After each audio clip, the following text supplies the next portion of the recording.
नमस्कार. GR महाराष्ट्र या चॅनलवर आपले स्वागत आहे. चॅनल लवकरात लवकर सबस्क्राईब करून ठेवा. 8व्या वेतन आयोगाबाबत सरकारी कर्मचाऱ्यांसाठी आत्ताच्या घडीची सर्वात मोठी बातमी समोर आली आहे. चला पाहूया सविस्तर माहिती. 8व्या वेतन आयोगाच्या शिफारसी तयार होण्यासाठी अजून वेळ लागणार आहे. शिफारसी मंजूर झाल्यानंतरच कर्मचाऱ्यांना प्रत्यक्षात नवीन पगार मिळणार आहे. मात्र या कालावधीसाठी कर्मचाऱ्यांना एरियर मिळणार असल्याची माहिती समोर येत आहे. केंद्र सरकारी कर्मचारी 8व्या वेतन आयोगाची आतुरतेने वाट पाहत आहेत. यासाठी समिती स्थापन करण्यात आली आहे आणि समितीच्या शिफारसींनंतरच वेतन आयोग लागू केला जाणार आहे.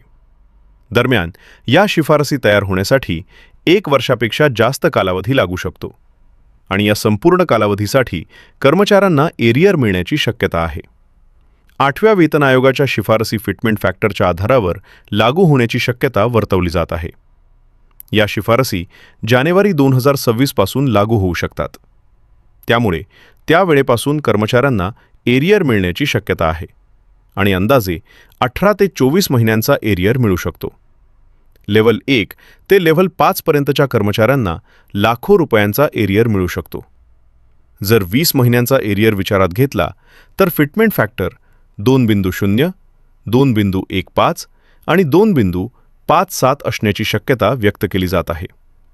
7व्या वेतन आयोगात लेव्हल 1 कर्मचाऱ्यांची बेसिक सॅलरी 18,000 रुपये आहे, तर लेव्हल 5 कर्मचाऱ्यांची बेसिक सॅलरी 29,200 रुपये आहे.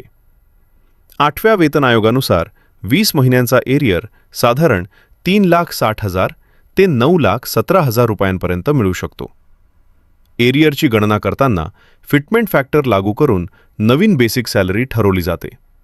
त्यानंतर जुनी आणि नवीन सॅलरीतील फरक काढून तो फरक महिन्यांच्या संख्येने गुणला जातो आणि त्यानुसार एरियर दिला जातो. धन्यवाद.